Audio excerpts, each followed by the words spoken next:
Okay, so this is going to be my mage crafting guide. I've already done a druid and a hunter crafting guide, so I feel like, I'm getting a little bit better as I go through all the classes. My plan is to do one of these for each class, and the whole point of this guide is to let you know which cards you want to craft and which cards you actually don't want that you can go ahead and disenchant for all the different classes.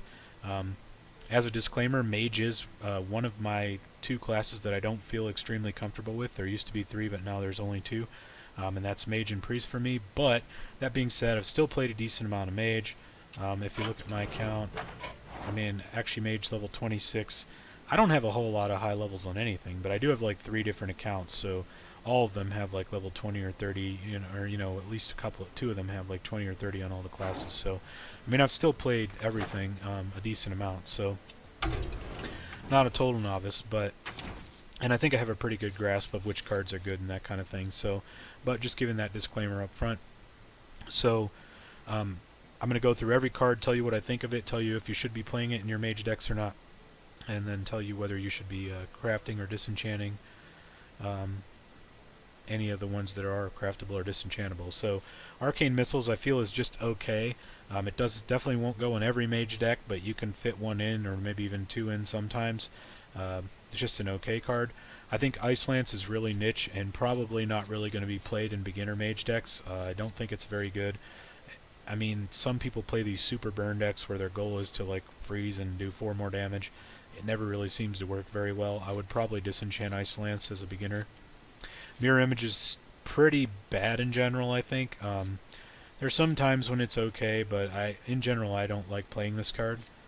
Mana Worm's one of the best cards for Mage. It's amazing. It's really strong. It's a card that only costs 1 mana that they must deal with, because if you're a Mage, you're going to be playing a lot of spells, and so this card's always going to end up being bigger, 2, 3, 4 attack, and so they have to deal with it right away, and it has 3 health for 1 mana. It's a great card. You definitely should keep that, or probably craft them if you're going to play Mage. Arcane Explosion, I think, is a decent card. It's not great.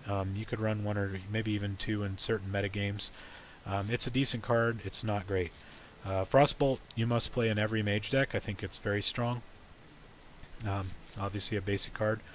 Sorcerer's Apprentice, I feel like this is worth keeping. Like, you may not want to disenchant it, and for beginning Mage decks, it's certainly a nice card for 2 mana, but it's not necessary, and as you build more control-oriented Mage decks, you actually won't play this.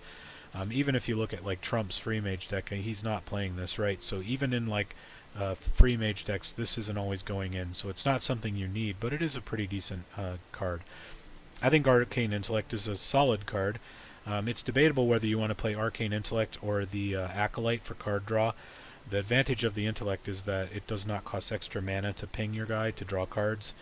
Even in a best case scenario, Acolyte's going to give you 3 cards, but it's going to cost you way more mana.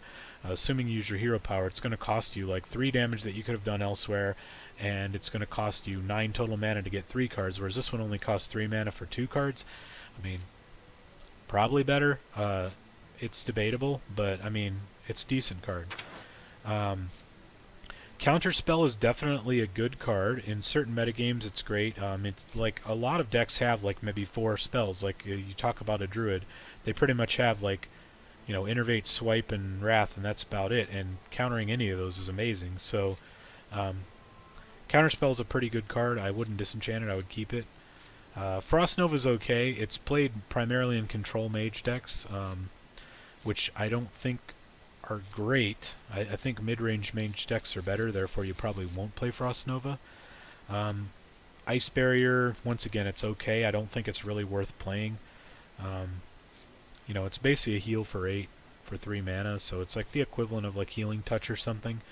And in certain metas it could be okay, but in general I wouldn't play it. I would probably keep Ice Block if you get it. Actually, I don't even know. There may be mage cards I'm missing. I would keep Ice Block if you get it.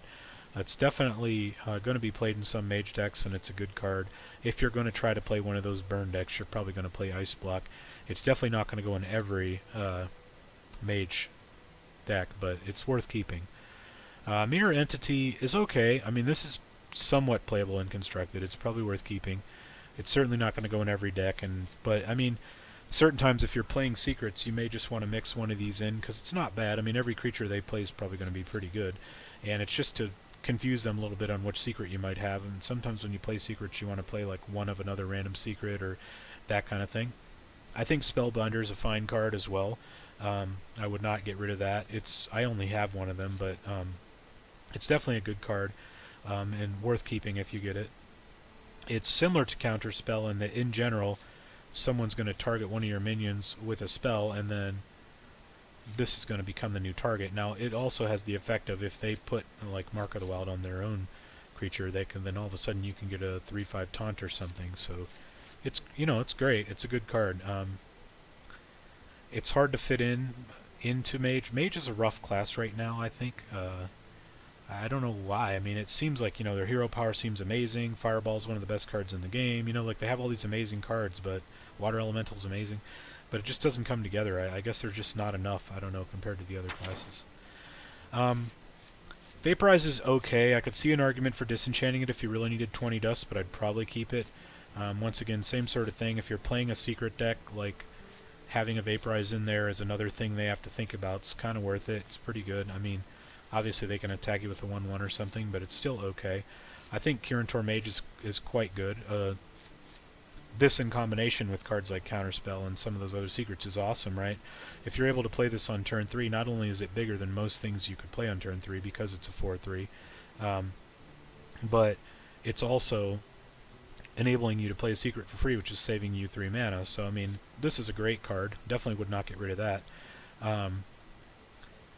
Cone of Cold, I think, is not great. Some people play it in the more sort of combo Giants Mage decks. I don't really recommend playing that deck or this card.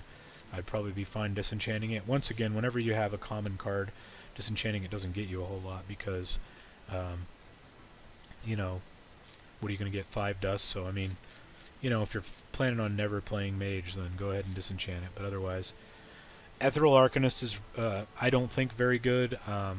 I mean, I would much rather play the Kirin Mage. Ethereal Arcanist is a card you can probably disenchant.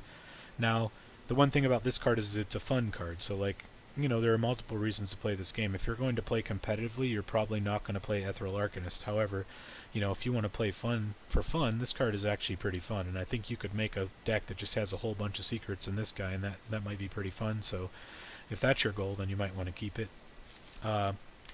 Blizzard's reasonable. I probably wouldn't keep 2 Blizzards. If you need dust, you could disenchant 1 Blizzard. Most times you probably wouldn't play more than 1.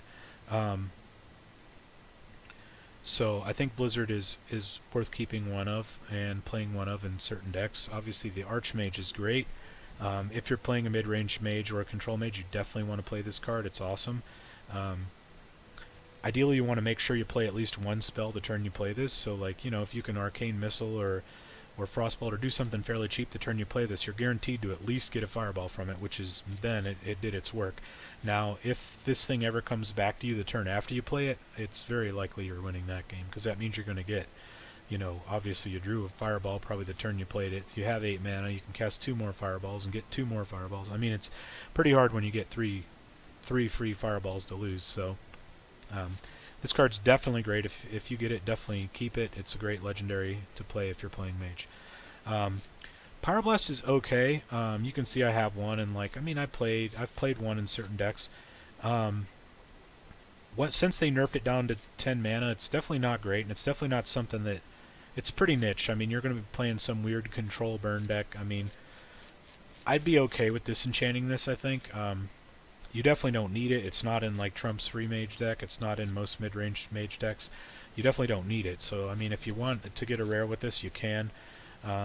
If Mage is your main and you're really going to play Mage forever, you probably could go ahead and keep it, because you probably will want to play a deck eventually that you're going to play this in. But it's definitely not a key card. Let me see. I probably missed a few cards in here because I went into crafting mode to make sure I didn't miss anything. So there's a few more basic cards. I just want to go over them all real quick. Fireball, I mean, you definitely should play 2 Fireballs in every Mage deck. It's amazing. And I think the same is true for Polymorph now. There would have been an argument for playing 1 Polymorph previous to the Tinkmaster nerfs. But now, I mean, Polymorph's just really strong. You most times would want to play 2 Fireballs and 2 Polymorphs. And Water Elemental's actually the same. Water Elemental's a really strong card. It's hard to deal 6 damage for 4 mana, so this card almost always is a 2-for-1. It's really big, and it also has the added benefit of that freeze, which is actually relevant. I mean, sometimes you'll be playing versus a warrior or a rogue, and you can just attack them over and over and freeze them over and over, and they can't use their weapon, and that's really good. Flame Strike's a great card. Probably should be playing one of these in most mid-range decks, maybe two. So it's a pretty nice card, obviously basic card. Okay, so that's pretty much it for the Mage.